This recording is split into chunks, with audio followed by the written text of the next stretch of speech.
Hi everyone, it's Henry here, and in this video for the Army Painting Horus Heresy playlist, we're going to take a look at the Salamanders. This is one of my absolutely favourite legions, which is one of the reasons I've left it till quite late on, because I really wanted to get the colour to my tastes and spot on. If we take a look at some of the artwork we've seen for the Salamanders, much like a lot of the other legions, there isn't really an established colour, and whether this is artistic interpretation or in the lore with tens of thousands of legionnaires, you're going to get variations, whatever. But the nice thing is it gives us a lot of freedom.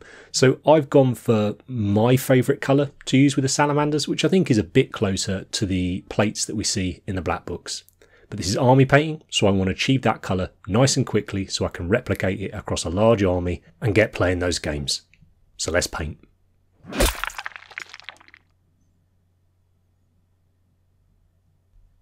Over our black primer, we're going to start with a simple white pre-shade. So I've taken Tamiya Flat White XF2 and I've thinned it with about 5 drops of Tamiya X28 thinner to 1 drop of paint. This is giving me a very dilute mix, which means that we can build up very thin layers over the black and create black through dark grey, through light grey, up to white. Now you can do as simple a pre-shade as you like.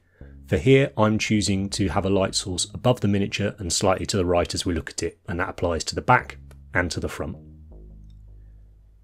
And with regards to how we highlight it, I'm just following the shapes. So if it's a sphere shape, then I'll give it a circular highlight. If it's a cylinder shape, I'll give it a cylindrical highlight. Now I'm not someone who loves loads of contrast of light and dark when it comes to doing their pre-shade. So that's good enough for me. The main colour, I'm going to use Vallejo Model Air Camouflage Light Green. So I've thinned this 1:1 with normal airbrush thinner, so 50-50, and you can see it's a very dilute mix already, but I don't know what the bottle's going to be like that you buy, so start out 50-50 and adjust until you get roughly the consistency that you can see here, where when you spray over one layer of it, it's tinting the model, but it's not giving you a solid colour. Now with all the paints and the varnishes and everything, I'm spraying at about 25 psi, and I'm using a 0.4mm needle and nozzle. And for this project, I've used our Harder & Steenbeck Evolution Signature Series.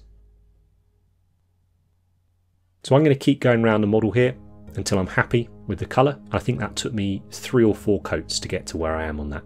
So when I'm army painting, I'm always going to be noting down, okay, how many coats of paint, how much did I thin it, just so I can get that consistency across a project.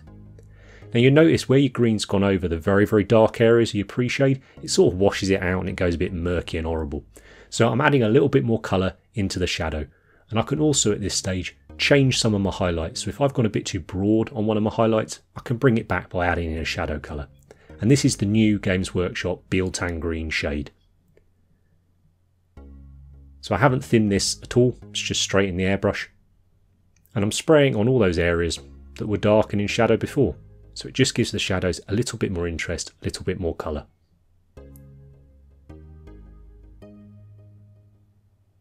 And those are the 2 greens that we're going to use for the armour. I'll keep working backwards and forwards until I'm happy on my tester model.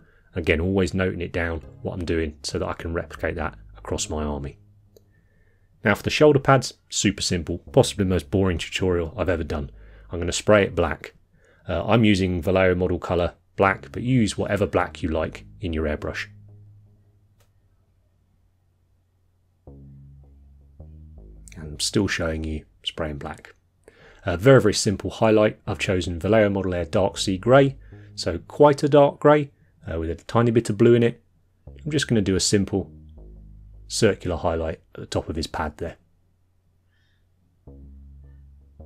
You can do this with them on the model. I forgot and one of the pads was already glued on. It's not a problem because you've got that nice fat rim on Mark III.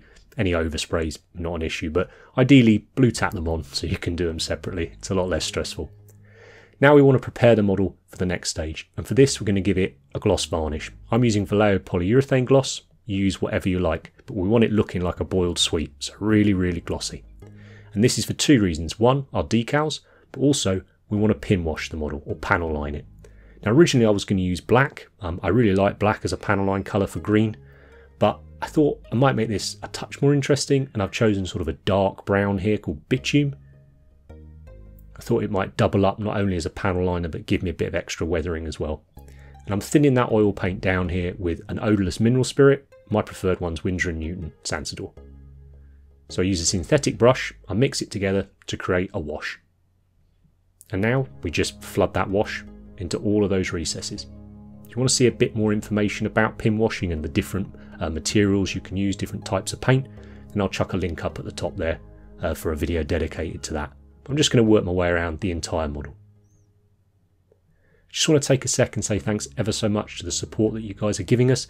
The channel's growing. The Patreon's growing, which is allowing us to bring in more people to do more tutorials for you. So we've now got people like Baz doing monthly sculpting tutorials over on Patreon as well. So if you'd like to support the work, consider going and checking it out. We really, really appreciate it. And as I said, it's allowing us to do some really exciting things.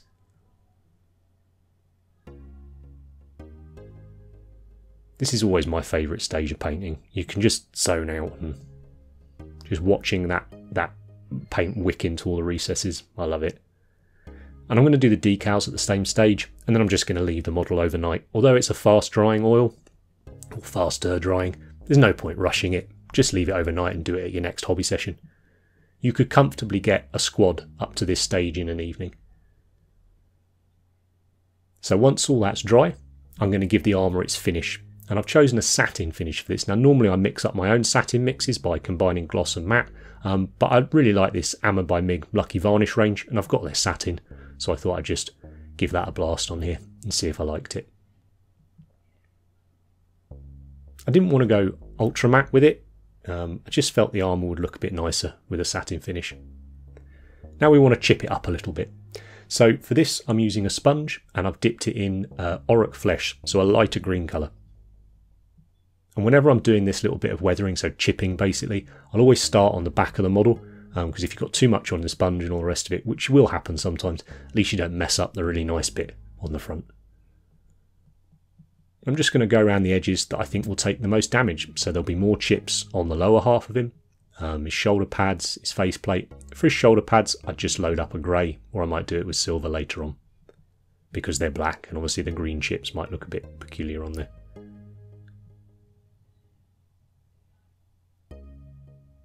And obviously you can do as much or as little battle damage as you like. I'm just going to go for a sort of, I don't know, not a lot on this guy, like the bare minimum I would go with. But you obviously adjust to your taste.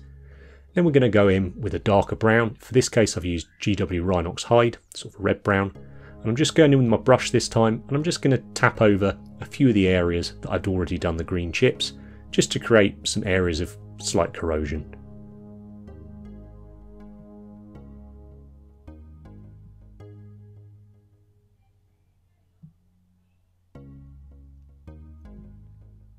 So again, particularly areas like his feet, his hands, any areas that you think you're going to get constantly sort of bashed around.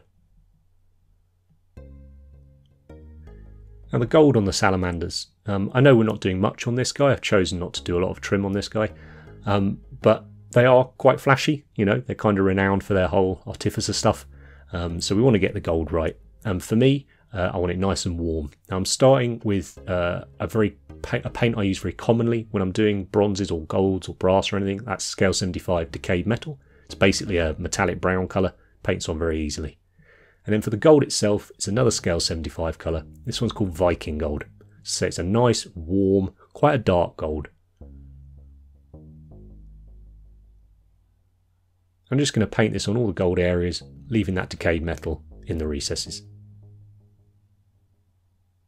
You can stipple it on, scratch it on, paint it on like that, however you fancy, whatever sort of texture you want to give it. And I'm going to go back to the Biel Tan Green that we used, and this time I'm going to brush that on just as a classic wash over the gold.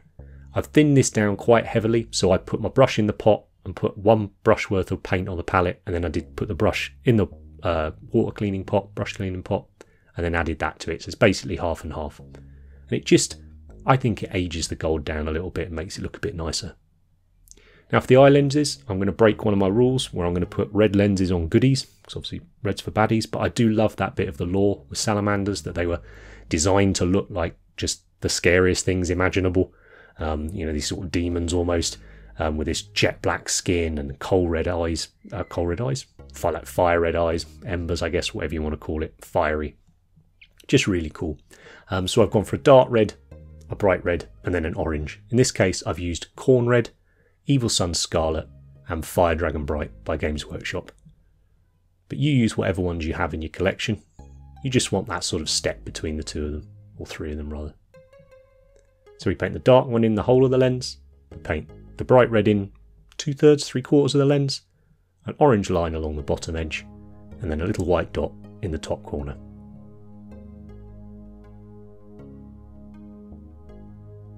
Now it's time for a few finishing touches. So I'm using silver here just to add a few chips to the black parts of the model, so the casings on your bolters, stuff like that.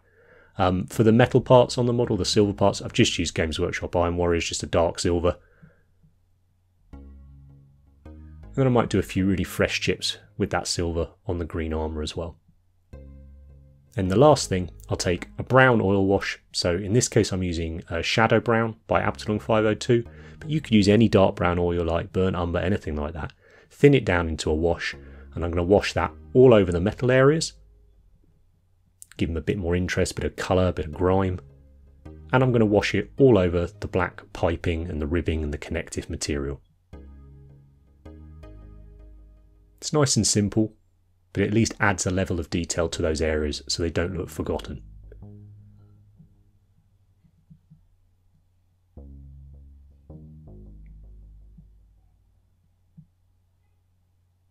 And then a little bit down around the feet, just add a bit more grime.